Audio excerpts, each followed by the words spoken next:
Good afternoon. I want to thank you all for tuning in to yesterday's press conference, and I also want to thank the people of South Dakota for all of their hard work and their diligence to sticking to the plan that we have laid out for the state of South Dakota and the importance of social distancing, practicing good hygiene, and following the CDC guidelines and recommendations.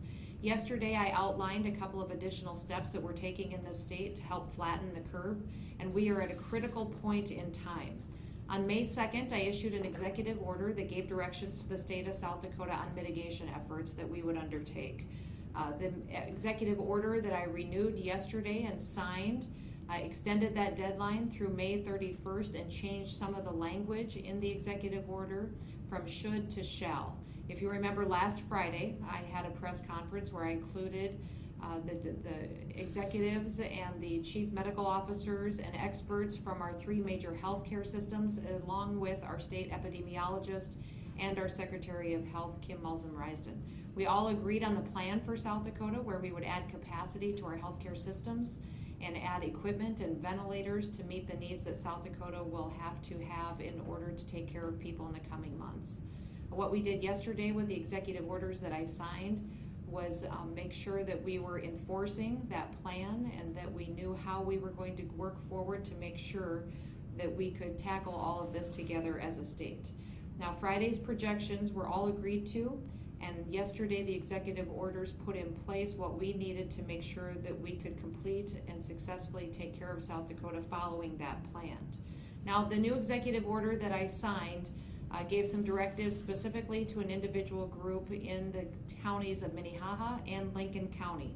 And the individuals in that group are those that are 65 years old and older, and those that have chronic medical conditions. I'm going to list the chronic medical conditions that are addressed by the executive order that I am asking these individuals to stay home for the next 3 weeks.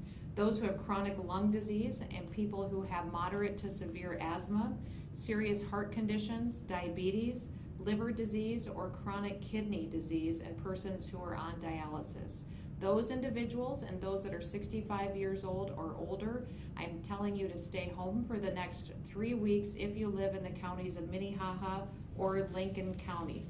This will be incredibly helpful to us as we work to flatten the curve in the state of South Dakota and in that area that is heavily populated. First, I want you all to go to covid.sd.gov, and I want you to read this executive order so that you are clear on what the expectations are. There are some exceptions if you work in critical infrastructure jobs and if you need to run essential errands. Those are all clearly laid out in the executive order, which you can find on covid.sd.gov. Please read the guidance that is there as well.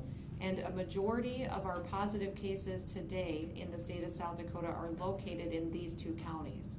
That's why it's incredibly important that people that live in Minnehaha and Lincoln counties do comply with the recommendations that are laid out in that executive order. And again, I need everyone in those groups to take this very seriously. This week is Public Health Week. I want to personally thank every single person who works in the health arena, from doctors and nurses to EMTs, public health officials. We are every day just so internally grateful for the work that you do by being on the front lines to help protect our population here in the state of South Dakota, working long hours, oftentimes neglecting time with your family to make sure that you're doing your job and you're doing it with absolute excellence. And we are just so incredibly proud of each and every one of you. And finally, in times of adversity, we often see that South Dakotans are stepping up. They're working on the front lines to help take care of individuals. They're supporting families who have lost loved ones during this difficult time. They're donating to charities that will aid those that are in need, either because of sickness or because of economic trouble. And they're taking seriously all the ways that we can work together to slow the spread of this virus in the state of South Dakota. Jointly, all of these measures are helping us fight COVID-19 in the state. But also another weapon that we have that many of us during this week of Holy Week rely on is the power of prayer. For many South Dakotans, Holy Week is a special time of year for a lot of us, and also Those of the Jewish faith start to recognize and celebrate Passover on the evening of Wednesday, April 8th. Therefore, I am issuing an executive proclamation declaring April 8th, 2020 as a day of prayer. To pray for success in the fight of this disease, to pray for comfort for those who have lost someone, to pray for strength for all of those who continue to fight, both in South Dakota and around the world. I would ask that all of us in this state take the opportunity to join together and pray as we sign this executive proclamation today to declare tomorrow, April 8th, as a day of prayer throughout our state.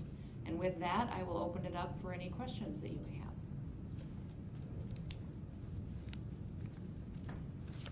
Lee Schubinger with SDPB. Yes, Lee.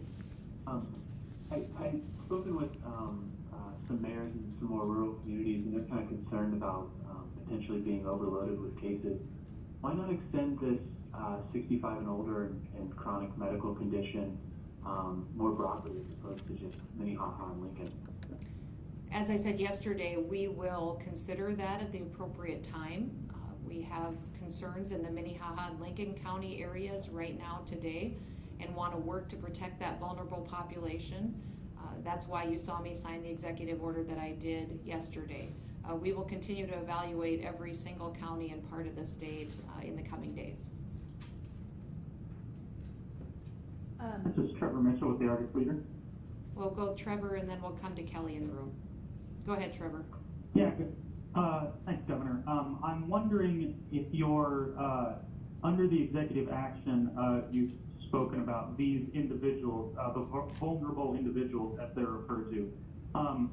Does the classifications and the directive that you've provided, does that qualify them under the Families First Coronavirus Response Act for the additional sick leave, expanded family, or medical leave, depending on what situation they fall under? Is the directive you've given provide that for them?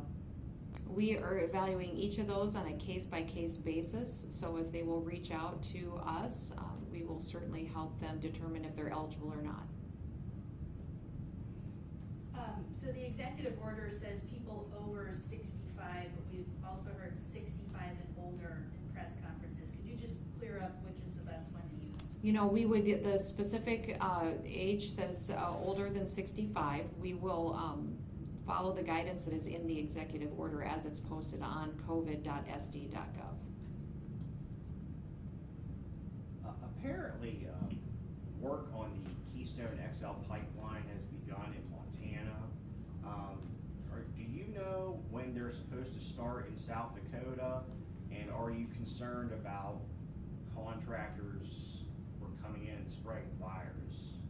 I do know that there is future plans for construction through the state of South Dakota. I don't know the time frame. I did visit with the company some time back and told them that I would expect them to follow all of the guidelines, recommendations, and executive orders that I have laid out for the people of South Dakota. So they indicated that they would be complying with all of the restrictions that I would have in place at the time they would start construction, although I don't believe they will be coming into South Dakota in the near future. Governor, this is Stephen Groves from the AC. Yep, Stephen, go ahead. I wondered if you could tell me, with the projection that 5,000 hospital beds will be needed and the current numbers where we're at, looking at those numbers, you know, it's obvious that there's a shortage. Are you looking at alternative sites for caring for people, and what might those look like? Yes, we are looking at alternative sites and adding more capacity to our healthcare systems. We do have a plan in place that all of the healthcare systems have agreed to is workable and that we can achieve in time to add the capacity that we would need to take care of the people of South Dakota. So like I previously announced last week, the National Guard is currently setting up hospitals in Sioux Falls and in Rapid City that will help with our capacity, and we'll continue to add infrastructure and staff and equipment as necessary to meet the plan that was agreed to.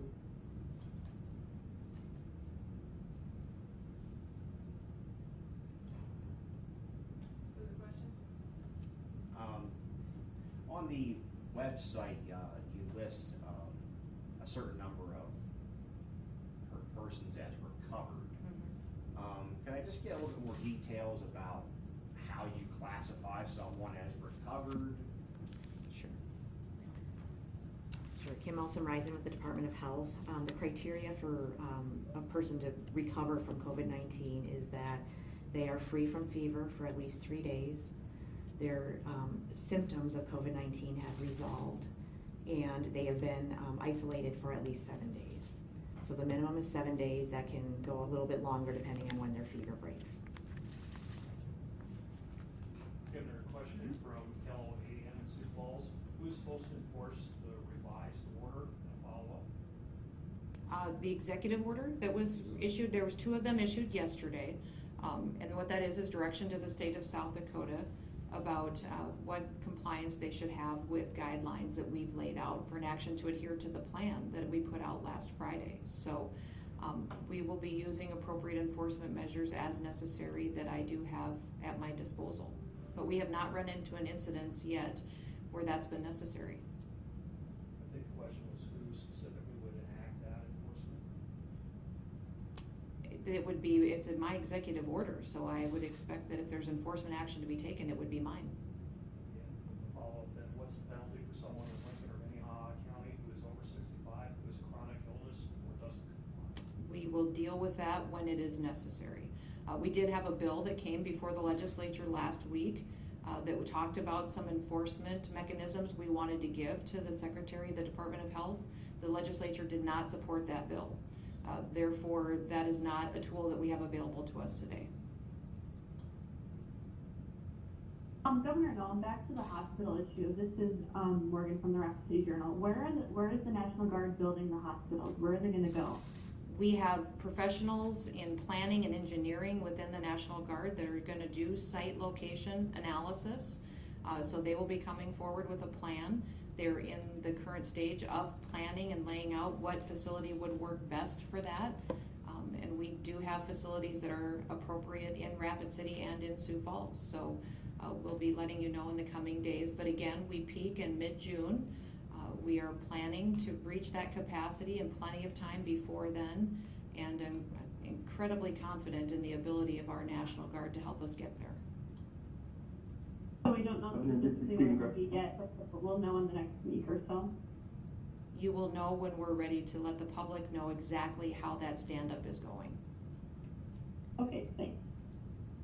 Governor, this is Stephen Gross with the AP. Yep, go ahead, Stephen. So with the numbers of hospital capacity, the Secretary of Health said that there's a surge capacity of 4,400 plus another 200 for the National Guard. That's still short of the 5,000 in the projection. Where would those extra beds come from, or where would it be placed?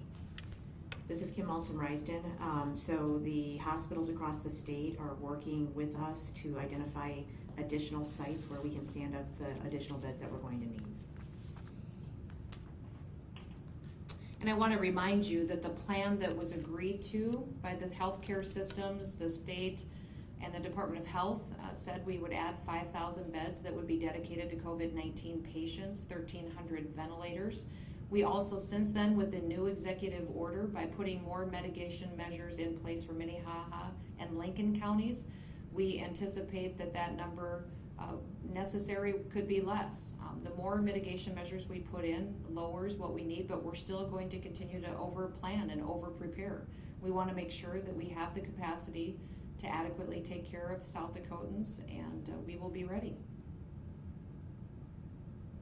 So, Governor, if it's necessary to issue a stay-at-home order in order to relieve the load on hospital capacity, will you do that? I have said many times that I would use every tool that I have available to me at the appropriate time. What threshold would it take to issue a public health emergency? What kind of cases would the state have to have in order for that to get issued? This is Kim Elson-Reisen. So public health emergencies and the statutes around those are specific to situations when individual people are not complying with a directive and are putting other people at risk. And so a public health emergency is used for that purpose so that we can ensure individual people take action in accordance with a directive to keep themselves and others safe. That's the applicability of that. The current state of emergency has a much broader application, and so it's important to keep in mind the two differences between those orders. Governor, Secretary, this is Megan Wright with News Center 1. Is there anything that can be learned from the fact that East River cases continue to rise, but you're not really doing so West River? This is Kim Awesome-Risden. I think there's been some theories out there. Certainly population density does play a role in how quickly this disease spreads, and we've seen that in other locations as well. But it's certainly nothing for anybody to sit back and wait for. We need to prepare now. We will see COVID cases across the entire state, including West River. Does that population density play into the models that you're running, and say a peak across the state might not average to a peak that we would see West River? We're actively monitoring the situation as we get new data points, and we do anticipate that we'll see, fluctuations in the number of positive cases in different parts of the state at different dates. Thank you. Governor JP from KOR News Radio. Hi, JP. Say, just wanted to ask you about, I understand the Cheyenne River Sioux Tribe has set up some checkpoints by the Meade-Ziebach County line of the Missouri River Bridge, and then Highway 63 from Ziebach County line west to Eagle Butte and north to Timberlake of the Corson County line. These involve state highways. Is there any jurisdictional concerns that you have regarding these checkpoints? Well, for many weeks now, our team has been working with tribal authorities and leadership to prepare for the virus and to limit its spread. We trust that the tribe is being thoughtful in how they're making their decisions and impacting our roadways, and we're working with them very closely to make sure they're allowing essential travelers, first responders to get through and not be slowed down or inhibited by the actions that they're taking. So I know our Secretary of Tribal Affairs, Secretary Flute, has visited with the BIA about this, and we'll continue to keep those lines of communication open. Thank you.